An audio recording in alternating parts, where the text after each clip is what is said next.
자, 여러분들 반갑습니다. 이 경제수학에서 이번에는 그 주식과 우리가 뭐 해약금이라든지 위약금에 대한 세금 문제에 대해서 한번 요거 살펴보도록 하겠습니다. 그 차명 주식이 있죠. 그러니까 다른 사람 이름으로 주식을 사고 하는 거죠. 그 실제 주인은 따로 있는 것이죠. 그래서 차명 주식 같은 경우는 있죠. 여러분들 요거는 법적으로 문제가 없는 겁니다. 여러분들 이 부분은 그래서 세금에 대해서는 문제가 있다는 겁니다. 차명 주식을 갖다가 되찾기 위해서는 명의 수탁자를 상대로 해서 만약에 돈 안 돌려주면 그런 겁니다. 만약에 차명 주식을 돌려주지 않으면 주인 입장에서는 명의 수탁자, 그러니까 차명 주식을 실제 가지고 있는 사람, 외부에서 남들이 볼 때는 그 사람이 주식 소유자인 것처럼 보이는 명의 수탁자를 상대로 해가지고는 주주권에 대한 확인 소송을 해야 되는 겁니다.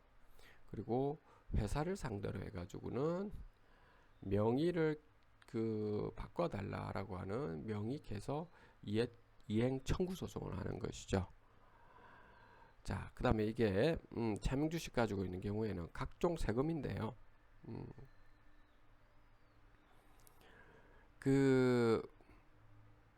이 세금에서 우리가 좀 살펴봐야 될 것이 명의 수탁자에서 있죠. 명의 신탁자로 넘어온 부분은 소유권이 회복되는 것이기 때문에 따라서 우린 정려세 같은 경우는 명의 수탁자가 아닌 명의 신탁자에게 부여되는 겁니다. 정려세. 양도 소득세 같은 경우도 명의 신탁자가 납부하는 겁니다. 그런데 반해서 딱 하나만 다른 거 있죠. 종합소득세 같은 경우는 명의 수탁자가 납부를 하는 겁니다. 그렇지만 만약에 요것조차도 명의 수탁자가 차후에 명의 신탁자와 사이에 다툼이 있는 경우에는 경정 청구를 해서 명의 수탁자는 환급을 받고 명의 신탁자는 추가 납부를 해야 되는 거죠. 그 다음 부가 제척기간이라고 있는데요. 그 기간은 여러분들이 그냥 법률에서 조세법에서 한번 살펴보면 좀 될 것 같고요. 주주명부가 일반적으로 지금 존재하는 경우에는 명의 개서일 다음 날을 기준으로 해서 제척기간이 되는 겁니다. 그러니까 실제 소유자가 누구냐라고 하는 것이죠. 주주명부가 만약에 존재하지 않는 경우가 있을 겁니다. 회사에서 말이죠. 이 경우는 법인세 신고 시에 제출하는 주식 등 변동사항 명세서 기재 거래 다음 날에부터 제척기간을 정하는 것이죠. 그래서 이 정도 여러분들이 좀 알아두면 좋을 것 같습니다.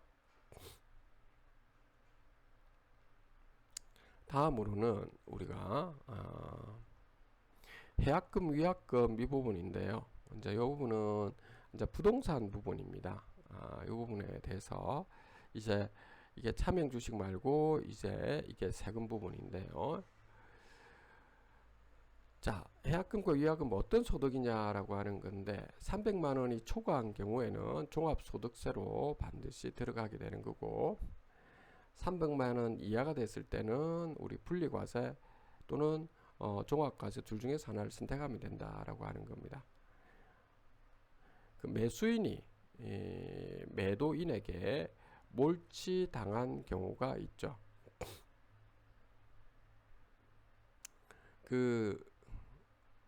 예를 들어서 뭐 이런 경우죠. 금액을 갖다 계약을 하는데 이 부동산이 있는데 이 부동산이 이렇게 생겼다고 하겠습니다. 이 부동산이 있는데 이 부동산을 A라는 사람과 B라는 사람이 있을 때 B라는 사람이 이제 매수자라고 하죠.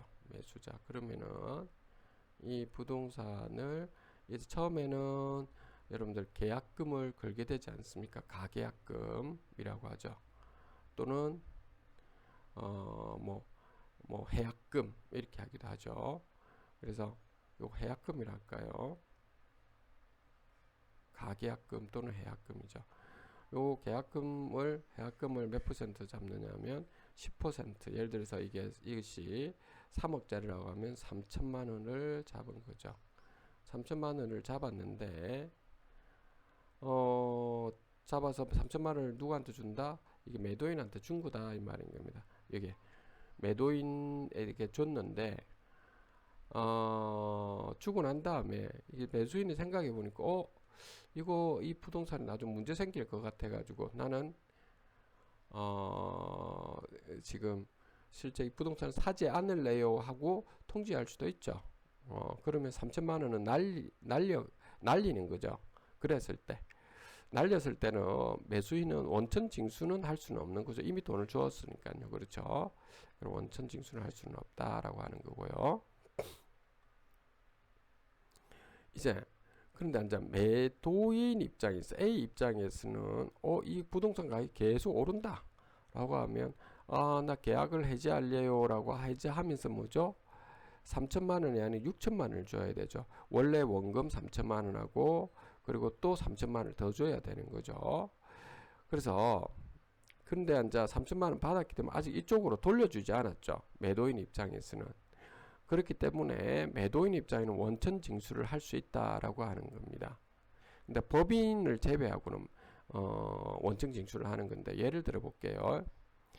계약금이 아까 전에 여기 3천만 원이었는데 이 계약금이 예를 들어서 500만 원이라고 했을 때 그럼 1000만 원을 갖다가 100을 배상해야 되죠. 그러면 개인의 요 B라는 사람도 개인이라고 했을 때 B라는 사람도 개인이라고 했을 때 돌려줄 때는 우리는 원천징수 22%를 빼는 거죠. 그래서 500만 원에 대해서 110만 원이 되겠죠. 그래서 총 있죠. 890만 원을 자연인인 매수인에게 총 지급하는 거죠. 그래서 위약금 500만 원을 종합소득세에 소득에 반영하는 거죠. 그런데 반해서 주의사항은 여러분들이 법인이 매수인인 경우에는 1000만 원 다 지급을 해야 됩니다. 그래서 법인에서 알아서 처리를 하게 되는 겁니다. 요 점만 여러분들 잘 알아두시면 되겠습니다. 오늘 여기까지 하도록 하겠습니다. 감사합니다.